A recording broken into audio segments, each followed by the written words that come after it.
오늘은 에스라를 봐야 돼요. 에스라 역사서 에스라를 봐야 되는데 에스라 1장을 피세요. 역대하 다음에 에스라 1장. 오늘 에스라 1장을 공부하도록 하겠습니다. 여호와께서 바사 왕 고레스 원년에 여호와께서 에레미야의 입을 통하여 하신 말씀을 이루게 하시려고 바사 왕 고레스의 마음을 감동시키매 그가 온 나라에 공포도 하고 조소도 내려 이르되 바사 왕 고레스는 말하노니 하늘의 하나님 여호와께서 세상 모든 나라를 내게 주셨고 나에게 명령하사 유다 예루살렘에 성전을 건축하라 하셨나니 이스라엘의 하나님은 참신이라. 너희 중에 그의 백성된 자는 다 유다 예루살렘으로 올라가서 이스라엘의 하나님 여호와의 성전을 건축하라. 그는 예루살렘에 계신 하나님이시라. 그 남아있는 백성이 어느 곳에 머물러 살든지 그곳 사람들이 마땅히 은과 금과 그 밖의 물건과 짐승으로 도와주고 그 외에도 예루살렘에 세울 하나님의 성전을 위하여 예물을 기쁘게 드릴지니라 하였나라. 이에 유다와 베냐민 족장들과 제사장들과 네이 사람들과 그 마음이 하나님께 감동을 받고 올라가서 예루살렘에 여호와의 성전을 건축하고자 하는 자가 다 일어나니 그 사면 사람들이 온 그릇과 금과 물품들과 짐승과 고물로 돕고 그 외에도 예물을 기쁘게 드렸더라. 고레스 왕이 또 여호와의 성전 그릇을 꺼내니 옛적에 느부갓네살이 예루살렘에서 옮겨다가 자기 신들의 신당에 두었던 것이라. 바사왕 고레스가 창고지기 미드르다에게 명령하여 그 그릇들을 꺼내서 세워서 유다 총족 세스바살에게 넘겨주니 그 수는 금 접시가 30개요 은 접시가 1000개요 칼이 29개요 금 대접이 30개 금이 30개요 그보다 못한 은 대접이 410개요 그 밖의 그릇이 금은 그릇이 모두 5400개라. 사로잡힌 자를 바벨론에서 예루살렘으로 데리고 갈 때에 세스바살이 그 그릇들을 다 가지고 갔더라. 아멘. 에스라서는 이제 70년 후가 됩니다. 바벨론으로 포로로 잡혀간 지 70년이 지난 후에 그들이 1차 포로 귀환을 합니다. 그래서 이제 바벨론 포로 시대 기록이 지금 빠져 있고 바로 70년 후에 돌아온 상태에서 지금 에스라가 기록을 한 것입니다. 그때 돌아온 사람들은 이제 2장에 가면은 족보가 쫙 나와요. 그런데 70년이라는 세월이 지났다는 거죠. 70년 후에 돌아오는데 이 예언을 누가 했는가 하면 이사야 선지자가 했습니다. 이사야 선지자는 히스기야 왕 때 선지자입니다. 그리고 히스기야는 이스라엘 백성이 망하기 약 130년 전 사람이에요. 130년. 그래서 남쪽 유다의 왕인데 남쪽 유다가 바벨론에게 멸망하기 130년 전의 사람이다. 그때 시대의 선지자가 바로 이사야다. 그래서 이사야서를 기록해 놓은 거죠. 근데 이사야가 그였어요. 70년 후에는 돌아오리라. 그래서 이걸 믿고 다니엘이 매일 기도한 거예요. 매일 하나님, 우리 민족이 빨리 이 바벨론 제국에서 해방되어 예루살렘으로 돌아가서 성전을 짓고 하나님을 경외하게 해달라고 일생을 기도한 거예요. 일생을. 그랬는데 70년이 지난 후에 이사야 선지자의 예언대로 된 거예요. 그러니까 130년에다가 70년을 더하니까 약 200년 전에 예언이 이루어진 거죠. 일주일 후면 다 잊어버리겠지만 그래도 오늘 아침에 또 이렇게 들어둬요. 그래서 200년 후에 이루어진 거예요. 근데 이사야 선지자는 히스기야 왕에게 그때 예언하고 막 그럴 때 그때에 멸망하는 줄 알았어요. 이사야 선지자는 진짜로. 왜? 그때 아수르란 제국이 일어나 가지고 북쪽 이스라엘 나라를 다 점령해 버렸거든요. 그래서 하나님의 심판이 가까웠다고 회개하라고 막 외친 거죠. 예? 그리고 정말 그 예언대로 북쪽 이스라엘 나라가 망해버렸어요. 우리나라로 말하면 저렇게 북한하고 남한이 있는데 북한이 망해버린 거예요. 거대한 중국이 내려와가지고 그냥 싹 삼켜버린 거예요. 그리고 남한도 막 침략을 하는데 서울만 남겨놓고 그냥 다 뺏어버린 거야. 그러면 여러분이 봤을 때는 망한 거야, 안 망한 거야? 다 망한 거지. 중국이 내려왔다니까. 우리나라로 지도를 놓고 비유를 한다면 중국과 우리가 싸워서 되지를 않아. 왜? 6.25 때 해봤잖아요. 인구가 안 돼, 인구가. 거기는 그냥 총알이 없어도 몸으로 때워도 안 돼. 뭐 15억인가 된다며요. 한 사람 앞에 총알 하나씩 죽이려도 15억 개의 총알이 필요한데 15억 개의 총알이 없어. 그러니까 안 돼요. 몸으로 해도 우리가. 그래서 중국이 참 거대한 국가고 미국이란 이런 데도 중국을 견제하고 이러는 것이 너무 사람이 많기 때문에 이건 뭐 전쟁이 나서 막 사람들 이렇게 막 죽여도요 15억을 죽이는 쉬운 일이 아니에요. 그건 불가능한 일이에요. 거의가 다. 그러니까 모든 세계 나라 민족이 중국을 두려워하는 거예요. 너무 인구가 많으니까. 정말 많아요. 예. 그러니 이사야 선지자가 볼 때는 남쪽 유다도 망한 거죠. 다 점령하고 예루살렘만 딱 남았으니까. 예. 하나님의 심판이 거기까지 온 거예요. 응? 다 점령하고 서울만 남았는데 뺑 둘러쌌어. 18만 5천 명이. 그때 히스기야의 기도가 없었다면 망한 거죠. 히스기야가 믿음의 사람이었기 때문에 하나님이 기적적으로 유다를 지켜주신 거지. 정말 히스기야가 그런 신앙을 하나님께 안 보였더라면 망한 거죠. 이사야 선지자 예언대로 다 망한 거죠. 근데 히스기야가 금식 기도하면서 백성과 함께 금식하니까 하나님이 그 기도를 들으시고 그날 저녁에 18만 5천 아수르 대군, 그때 예루살렘 성 안에 있었던 사람들이 2만 명 정도, 역사 기록한 사람들이 말하기를 한 2만 명 정도 거주했다 이렇게 말하는데 18만 5천 명이 둘러섰는데 2만 명 갖고 이게 게임이 되겠냐고요. 뭐 6탄으로 해도 안 되고. 근데 그 사람들은 다 정예 군인이고 여기는 백성 애들까지 다 쳐서 2만 명인데 이 싸움 자체가 안 되는 거예요. 그냥 100% 누구 은혜로 예루살렘이 구원받은 거예요? 하나님의 은혜로. 숫자나 뭘로 이렇게 봤을 때는 이 게임이 되지 않는 거예요. 뭐 비교도 할 수도 없는 거예요. 어느 정도. 근데 하나님께서 하루 저녁에 18만 5천 명의 영혼을 싹 죽여버리니까 다음날 아침에 보니까 이스라엘이 이겨 있는 거죠. 이런 하나님을 우리는 믿는 줄로 믿습니다. 그때 망하는 줄 알았는데 히스기야 기도 때문에 자꾸 연장되는 거죠. 히스기야 다음에 또 요시야와 같은 신앙 좋은 왕이 나와서 또 연장되고. 근데 요시야 다음에는 우리가 지금까지 배웠던 것처럼 4명의 왕이 신앙이 없어. 요시야의 아들 요아스, 여호와김, 시드기야 다 신앙이 없고, 손자 여호와긴 이것도 신앙이 없어. 그래갖고 여호와 보시기에 악하였더라. 그거 딱 끝나버리는 거예요. 이렇게 하는데 요시야는 히스기야의 증손자예요. 증손자. 바로 손자도 아니고 증손자. 그러니까 세월이 많이 흐른 다음에 망한 거죠.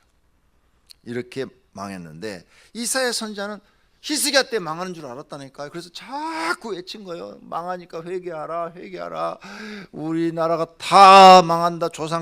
너희 조상 왕들이 하나님 안 섬기고 우상 숭배하고 하나님 앞에 악을 행함으로 우리는 다 망하게 된다. 망한 다음에 하나님께서 기적을 일으켜서 제2의 출애굽. 첫 번째 출애굽은 애굽의 종으로 갔다가 하나님의 기적으로 끌어냈듯이 너희들도 다시 그 나라에서 끌어내 주리라. 이렇게 예언을 한 거예요. 근데 그 예언이 이루어진 거예요. 근데 이사야 시대 때 그게 될 줄 알았는데 안 된 거예요. 우리나라 대천덕 신부가 책을 많이 썼어요. 그 대천덕 신부책을 제가 청년 때부터 읽어봤는데, 왜냐하면 참 영국 사람인데 영국 사람이 한국말을 잘해요. 그리고 한국어로 책을 썼는데 아주 쉽게 이렇게 은혜 받게 이렇게 썼어요. 대천덕 신부라고 이름도 바꾼 거예요. 대천덕으로. 영국 사람인데 그래가지고 강원도에 가면 예수원을 만들었지요. 산속에다가. 왜 산속에다가 예수원을 만든 줄 알아요? 예수님 재림할 때 기독교인 핍박이 일어나는데 기독교인 그 핍박 7년 대환란 중에서 3년 반, 후 3년 반에 핍박이 일어나는데 그때 산속에 있는 사람들은 피난처라고 나와요. 거기 보면 피난처에 있는 사람들은 보호를 받으리라 이렇게 요한계시록에 나와요. 그래서 피난처를 지은 거예요. 산속에다가. 자기가 쓴 책에 다 나와요. 거기에 대천덕 그 신부가 영국 사람이에요. 성공의 신부예요. 그래가지고 그 사람이 거기 쓴 게 다 나와. 그래서 피난처를 지은 거예요. 산속에다. 그래서 옛날에는 거기 차도 못 들어가고 걸어서만 들어가요. 걸어가. 그 사람은 100% 자기가 살아있을 때 예수님 온다고 딸마다 설교를 했어요. 100%. 그래서 자기는 영국으로 안 가고 한국 사람들을 위해서 예수원을 짓고 산속에서 있었어요. 지금은 차가 들어가요. 제가 한 15년 전에 20년 전에 가봤더니 그때도 차가 그 밑에까지 간신히 들어가더라고. 산속인데. 그래서 그랬는데 몇 년 전에 돌아가셨잖아. 예수님 안 왔잖아. 돌아가셨어. 예수님 안 왔어. 그분은 철떡같이 믿고 그걸 계속 설교를 했고 그랬어요. 내가 살아있는 동안에 예수님 오신다. 예수님 오신다. 재림하신다. 재림 준비해야 된다고. 그래가지고 정말 그분은 성자라는 칭호까지 받을 정도로 참 깨끗하게 살았어요. 그 예수원에 가서 보면 이렇게 식당이 요거 반 정도 될 것 같은데, 요거 반 정도 되는데 이렇게 안진뱅이 식탁, 우리나라 그 식당에 가면 안진뱅이 식탁 쭉 이렇게 줄줄이 이렇게 놨어요. 근데 거기서 우리 주일날 점심 먹던 거 있죠. 주일날 점심 먹는 식사, 그 정도 식사밖에 안 나와요. 주일날 점심 나오는 식사를 360을 그렇게밖에 안 나와요. 근데 앉아서 거기 온 성도들하고 같이 이렇게 식사를 해요. 나도 이렇게 같이 앉아서 살아계실 때 거기 가서 같이 밥 먹어봤어요. 그냥 소탈하게 성도들하고 자기 욕심 부리지 않고 정말 성자처럼 그렇게 사신 거예요. 수도사처럼. 우리가 그 중세 수도사들 보면 그렇게 살잖아요. 그렇게 소탈하게. 왜? 예수님 오시는데 무엇을 세상에 남겨놓을 것이 있느냐.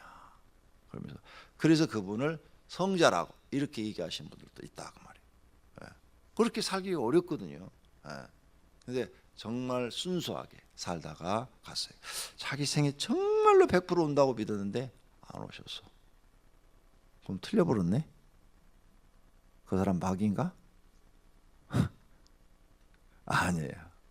여러분이 성경을 연구해 보면 베드로나 바울도 자기 생에 예수님이 오시는 줄 알았어요. 다시 봐봐요. 다시 이제 내 오늘 이 얘기를 듣고 다시 봐봐요. 예수님도 너희들이 살아있을 때 온다는 말씀을 했어요. 너희들 중에 내가 오는 것을 다시 보는 자도 있을 것이라 이렇게 말씀하셨어요. 근데 안 오셨어요. 그럼 예수님이 거짓말한 건가? 자세히 다시 봐봐. 이제 이 말을 들었으니까 복음서를 다시 읽어봐요. 그런 말씀들을 예수님이 하셨어요.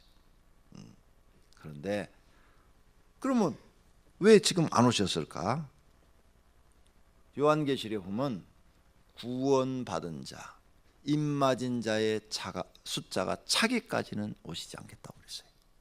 그 뭐냐면 하나님이 계획된 구원받은 사람의 입맞은 자의 수가 차기까지 입맞은. 그러니까 아직 안 찼다는 거예요. 주님은 어제 오실 수도 있었고 오늘 오실 수도 있고 내일 오실 수도 있고 100년 전에 오실 수도 있고 110년 전에 올 수도 있어요. 그런데 그 날은 아무도 모른다고 그랬잖아요. 아버지도 모르고 아버지밖에 모른다고 그랬잖아요. 아들은 자기는 모른다고 그랬잖아요. 근데 사실은 예수님이 모를 리가 없죠. 그러면 전지가 안 돼요. 전지라는 것은 모르는 것이 없다는 거예요. 모든 걸 다 안다는 거예요. 그런데 예수님은 왜 그럼 나는 모른다고 그랬을까? 내 권한이 아니다 그 말이죠. 그건 아버지의 권한이다. 그래서 나는 말할 수 없다 그 말이죠. 그러니까 아버지의 권한이기 때문에 그 날짜는 아버지 하나님께서 마음대로 바꾸실 수 있는 거예요. 여러분들도 그러잖아요. 여러분들도 애들한테 야 아빠 오늘 퇴근하고 7시까지 갈게. 근데 갑자기 회사에 급한 일이 생겼어. 그러면 다시 전화해. 야야 7시까지 못 갈 것 같아. 아빠 10시까지 갈 것 같다. 그럼 애들이 또 10시까지 기다려. 그런데 또 오다 보니까 자동차 사고가 생겼어. 그러면 애들한테 얘들아 오늘 아빠 10시까지도 못 갈 것 같아. 너네 먼저 자라. 다음에 아빠가 약속 지킬게. 시간은 얼마든지 변동될 수. 이스라엘 선지자도 그랬다니까요. 제가 성경을 연구해 보니까 이런 것들이 성경에 등장해요. 그런데 그와 같이 날짜는 맞지 않았지만 130년이 지난 후에 그 예언은 성취가 돼서 이스라엘은 망했고 예루살렘은 망했어요. 유다는 망했고 그리고 포로로 잡혀갔다가 70년 후에 정말 기적과 같이 제2의 출애굽이 시작된 거죠.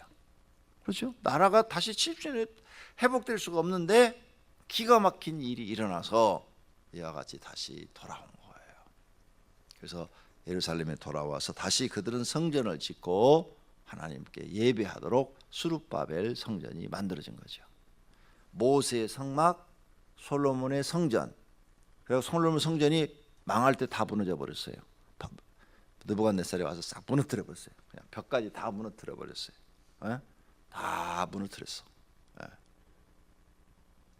그 다음에 지금 그 사람들이 그 통곡의 벽, 유대인들이 통곡의 벽이라 하는 것은 성전 벽이 아니에요. 성전이 안에 있으면 그 바깥으로 성벽이 있잖아요. 성벽, 성벽이에요. 성벽. 그래서 통곡의 벽.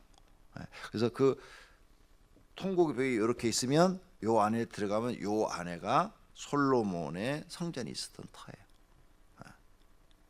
그래서 거기 통곡의 벽에다가 그들은 성벽이죠. 예루살렘 성벽 거기다가 서쪽이에요. 동쪽이 아니고 서쪽 그 벽이 남아 있는 거죠. 옛날 그 솔로몬 시대 때 다윗 시대 때 그 벽이 남아 있는 거예요. 거기 가다 손대고 거기다 놓고 자기들이 소원을 지금 기도하고 있는 거죠. 왜? 그건 오래전에 돌로 축적하기 때문에 다 허물었는데 그쪽 벽이 남아 있는 거예요. 자, 이렇게 역사를 우리가 좀 알고 이제 성경을 배워야 되겠죠. 그래서 70년이라는 세월이 된 다음에 돌아왔다.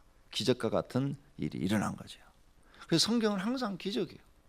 또 하나님을 믿는 우리들도 불가능한 것이 기도하면 기적으로 바뀌는 거예요. 어제 아침에 부자가 천국 들어가기가 어찌 어려운지 약대가 바늘구멍으로 들어간 것 같다 하는 예수님의 말씀이 왜 그 말씀을 했는지 이해가 된다 그랬어요. 왜? 왕들이 43명이 있었는데 7명만 구원받았다. 그럼 이해가 우리가 빨라지잖아요. 그런데 예수님이 그러자 제자들이 또 이런 말을 했죠. 주님, 그러면 누가 천국 들어갑니까? 약대가 바늘구멍으로 어떻게 들어가요? 못 들어가. 그럼 우리도 못 들어가는 거 아닙니까? 걱정이 되는 거야. 베드로가. 베드로는 하여간 성경이 직설적이야. 급하면 빨리빨리 물어봐야 돼. 그러니까 예수님이 그랬어요. 사람은 할 수 없으되 하나님은 할 수 있느니라. 할렐루야. 뭐래요? 사람은 약대를 바늘구멍으로 통과 못 시켜요. 근데 하나님은 할 수 있다고 그랬어요. 7명이 있잖아요. 다 부자였지만 7명에게 하나님은 은혜를 주어서 바늘구멍을 통과시켜서 천국 보내주셨잖아요. 이스라엘 백성을 도저히 불가능해. 나라가 없어진 지 70년이 지났어. 그런데 어떻게 이스라엘이 무슨 뭐 전쟁을 잘해서 독립을 한 게 아니라 우리는 독립운동 해갖고 했지요. 근데 여기는 적국의 왕이 야 너네 가서 너네 성전 짓고 너네 땅 다시 찾아서 하나님 믿어라. 그래갖고 이렇게 금은 보아 막 성전에 쓰는 기물들을 다 곡간 뒤져가지고 가지고 가라. 이게 돈이 얼마? 이게 돈이 얼마? 이런 기적이 어떻게 일어날 수 있냐? 약대가 바늘구멍으로 들어간 거와 똑같이. 근데 하나님은 할 수 있느니라. 할렐루야. 네. 우리 교회도 이거 도저히 못 지어. 지금 벌써 들어와서 1년 반 여기서 예배 드렸죠? 아이고, 내가 우리 교회 진 걸 여러분한테 다 공개를 하면 여러분 지금 몰라요. 장로님들밖에 몰라. 공개를 내가 안 하니까. 왜? 공개를 하면 두 종류가 나올 거예요. 와, 정말 약대로 바늘구멍 들어가듯이 하나님이 역사하셨구나. 이렇게 믿음의 사람들은 이렇게 받아들일 거고, 믿음이 없는 사람들은 아이고 저거 불가능해. 아이고 부담스러워. 나 교회 안 나갈래. 이런 사람이 생길까 봐 공개를 할 수가 없어. 예. 나중에 이제 어느 정도 다 돼야 내가 이제 공개를 하지. 그런데 우리 교회 이것도 약대가 바늘구멍으로 통과하는 것처럼 하나님이 역사하셔서 지어진 줄로 믿습니다. 정말 그렇게 된 거예요. 예. 약대가 바늘구멍으로 들어가는 것처럼 그렇게 지어진 거예요. 이 건물이 지금. 근데 우리가 그 안에 지금 예배드리고 있어요. 그러니까 그냥 이 주변에 있는 사람들이 이제는 조그만 교회까지도 우리 교회를 시비를 걸어. 옛날에는 큰 교회만 시비를 걸더니 요만한 거 있으면 요만한 거 있으면 이만큼 보태가지고 막 그냥 내기에 다 들어와요. 그럼 우리는 이때 어떻게 해야 되느냐? 이게 영적 전투예요. 사단이 우리로 하여금 마음에 상처받도록 하는 장난이죠. 그때 우리는 더 기도해야 돼요. 더. 그래서 영적으로 승리해버리면 지금 받았던 축복보다 10배, 30배, 60배, 100배로 받을 수가 있어요. 그러니까 여러분도 지금 어떤 심한 어떤 고난이나 환난이 주어진다. 그때 기도를 해서 영적으로 승리하면 그 고난이 오히려 욥처럼 유익이 돼서 몇 배, 몇십 배, 몇백 배로 복을 받을 수 있는 기회예요. 그때 여러분이 영적인 승리를 해야 되는 거예요. 왜냐하면 욥한테 장난한 것이 눈으로 보이고는 물질이 없어지고 10자녀가 죽었지만 그 뒤에 보이지 않는 누가 장난한 거예요? 마귀가 한 거예요. 그러면 여러분 고난을 받고 어려움을 당하고 핍박을 당하고 그건 그 뒤에 지금 보이지 않는 누가 있는 거예요? 마귀가 있는 거예요. 그러니까 사람하고 싸우지 말고 영적으로 싸워서 이겨야 되는 거예요. 영적으로 싸워서 이기는 게 뭐예요? 기도예요. 기도. 성경을 보고 그걸 알아야 돼요. 그래서 여러분은 더 그럴 때일수록 막 더 기도를 소리 질러 가면서 저 기도굴에 가서 하나님 앞에 기도해서 그걸 영적으로 싸워서 반드시 이겨버려야 돼요. 그래야 믿음도 성장하고 축복도 쏟아지는 거예요. 다윗도 그러잖아요. 다윗도 그냥 그 고난 중에 막 기도하고 그랬더니 자기는 사울과 안 싸웠어. 마지막까지 안 싸웠어. 하나님이 다 알아서 교통정리 싹 해서 왕으로 딱 세우잖아요. 블레셋과 싸워서 죽었어. 마지막까지 안 싸웠어. 하나님 말씀을 지키려고. 근데 기도만 한 거야. 기도만. 영적으로 딱 승리하니까 이스라엘의 최고의 이스라엘의 43명의 왕 중에서 제일 위대한 왕이 다윗이요. 이스라엘 사람들이 지금도 그렇게 믿고 있어요. 우리나라는 제일 위대한 왕이 세종대왕이죠. 이스라엘에서는 제일 위대한 왕이 솔로몬이 아니요. 다윗이요. 다윗을 최고의 왕으로 역사가들이 이스라엘 사람들은 평가하고 있는 거죠. 그러니까 그 고난 중에 영적으로 기도하고 싸워서 이기니까 가장 위대한 왕이 된 거예요. 솔로몬은 처음에 1000번째 드릴 때만 싸워서 이기고 없어. 한번 딱 이기고 나더니 이 교만해져 갖고 늙어서는 엉뚱한 짓 하고 그래 나라까지 망하게 만들고. 오늘 여러분들도 우리 지금 영적 전투를 하는 거예요. 이 오병이어 교회가 크게 부흥해야 수많은 사람들한테 와 하나님은 살아계시다.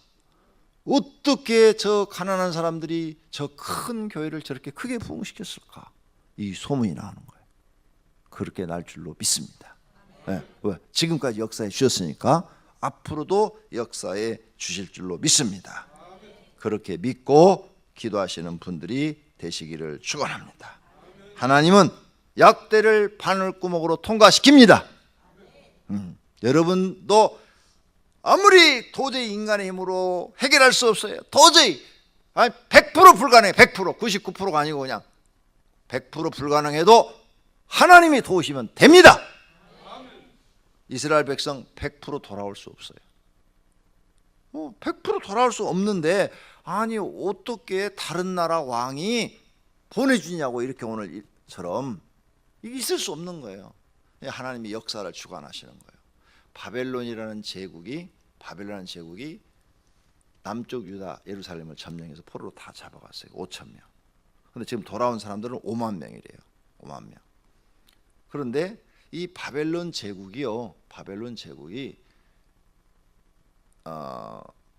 메대라는 나라하고 바사, 성경에 나온 것은 바사하고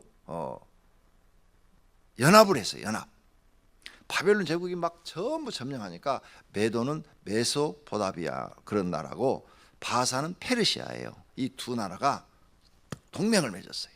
야, 우리가 바벨론한테 맨날 이렇게 지고 사느니 우리도 한번 싸워보자. 결국 두 나라가 동맹하고 바벨론과 싸워갖고 70년 동안에 일어난 일이에요. 바벨론이 져버렸어. 그런데 그것을 주장한 나라가 페르시아하고 메대, 메소포타미아하고 이 나라가 더 강했어. 그래서 이 나라가 왕이 딱 나온 거예요. 예? 그래서 이제 이 페르시아가 바사, 성경엔 바사로 돼 있죠.